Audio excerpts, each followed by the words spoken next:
गंगा नदी के तट पर एक धर्मशाला थी। वहां एक गुरु जी रहा करते थे।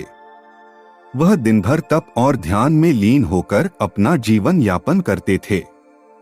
एक दिन जब गुरु जी नदी में नहा रहे थे, उसी समय एक बाज अपने पंजे में एक चूहिया लेकर उड़ा जा रहा था। जब बाज गुरु जी के ऊपर से निकला तो चूहिया अचानक बाज के पंजे से फिसलकर गुरु जी की अंजुली में आकर गिर गई। गुरु जी ने सोचा कि अगर उन्होंने चूहिया को ऐसे ही छोड़ दिया तो बाज उसे खा जाएगा। इसलिए उन्होंने चूहिया को अकेला नहीं छोड़ा और उसे पास के बरगद के पेड़ के नीचे रख दिया और खुद को शुद्ध करने के लिए फिर से नहाने के लिए नदी में चले गए। नहाने के बाद गुरु जी ने अपनी शक्तियों का इस्तेमाल करके चूहिया को एक छोटी लड़की में बदल दिया और अपने साथ आश्रम ले गए। गुरु जी ने आश्रम पहुंचकर सारी बात अपनी पत्नी को बताई और कहा कि हमारी कोई संतान नहीं है, इसलिए इसे ईश्वर का वरदान समझकर स्वीकार करो और इसका अच्छे से लालन पालन करो। फिर उस लड़की ने स्वयं गुरु जी की देखरेख में धर्मशाला में पढ़ना लिखना शुरू कर दिया। लड़की पढ़ने में बहुत होशियार थी।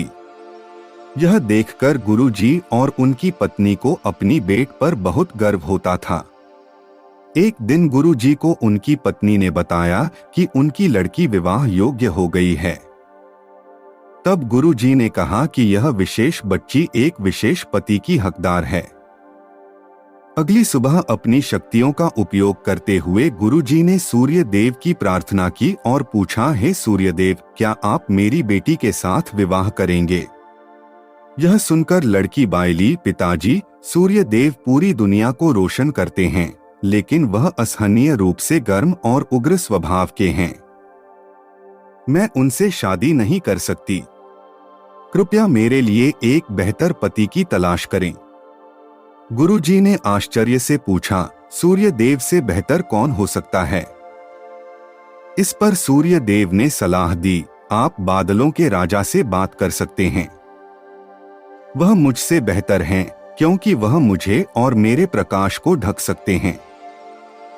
इसके बाद गुरु जी ने अपनी शक्तियों का उपयोग करते हुए बादलों के राजा को बुलाया और कहा, कृपया मेरी बेटी को स्वीकार करें। मैं चाहता हूं कि अगर बेटी की स्वीकृति हो तो आप उससे शादी करें। इस पर बेटी ने कहा, पिताजी, बादलों का राजा काला, गीला और बहुत ठंडा होता है।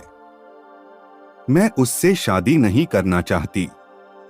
कृपया मेरे लिए एक बेहतर पति की तलाश करें। गुरु जी ने फिर से आश्चर्य में पूछा, भला बादलों के राजा से भी बेहतर कौन हो सकता है? बादलों के राजा ने सलाह दी, गुरुजी, आप हवाओं के भगवान वायुदेव से बात करें। वह मुझसे बेहतर हैं, क्योंकि वह मुझे कहीं भी उड़ाकर ले जा सकते हैं। इसके बाद गुरु जी ने फिर से अपनी शक्तियों का उपयोग करते हुए वायुदेव को बुलाया और कहा, कृपया मेरी बेटी के साथ विवाह स्वीकार करें। अगर वह आपको चुनती है तो। लेकिन बेटी ने वायुदेव से भी विवाह करने से इनकार कर दिया और कहा, पिताजी, वायुदेव बहुत तेज हैं। वह अपनी दिशा बदलते रहते हैं। मैं उनसे शादी नहीं कर सकती। कृपया मेरे लिए एक बेहतर पति की तलाश करें। गुरुजी फिर सोचने लगे, वायुदेव से भी बेहतर कौन हो सकता है? इस पर वायुदेव ने सलाह दी, आप पहाड़ों के राजा से इस विषय में बात कर सकते हैं। वह मुझसे बेहतर है, क्योंकि वह मुझे बहने से रोक सकते हैं।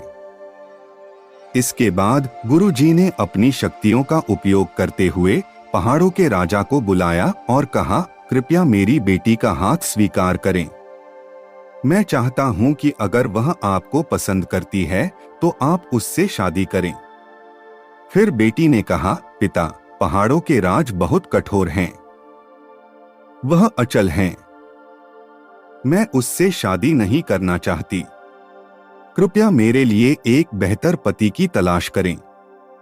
गुरुजी ने सोचा, पहाड़ों के राज से भी बेहतर कौन हो सकता है? पहाड़ों के राजा ने सलाह दी, गुरुजी, आप चूहे के राजा से बात करके देखिए। वह मुझसे बेहतर है, क्योंकि वह मुझ में छेद कर सकता है। आखिर में गुरुजी ने अपनी शक्तियों का उपयोग करते हुए चूहे के राजा को बुलाया और कहा, कृपया मेरी बेटी का हाथ स्वीकार करें। मैं चाहता हूं कि आप उससे शादी करें, अगर वह आपसे शादी करना चाहे। जब बेटी चूहे के राजा से मिली तो वह खुश होकर शादी के लिए राजी हो गई। गुरु ने अपनी बेटी को एक सुंदर चूहिया के रूप में वापस बदल दिया। इस प्रकार गुरुजी की बेटी चूहिया का स्वयंवर संपन्न हुआ। दोस्तों, इस कहानी से हमें ये सीख मिलती है कि जो जन्म से जैसा होता है उसका स्वभाव कभी नहीं बदल सकता। Moral stories in Hindi podcast को सुनते रहिए और अपने दोस्तों के साथ शेयर करना भी मत भूलिए। मिलते हैं अगली कहानी में, तब तक अपना और अपनों का ख्याल रखें। धन्यवाद।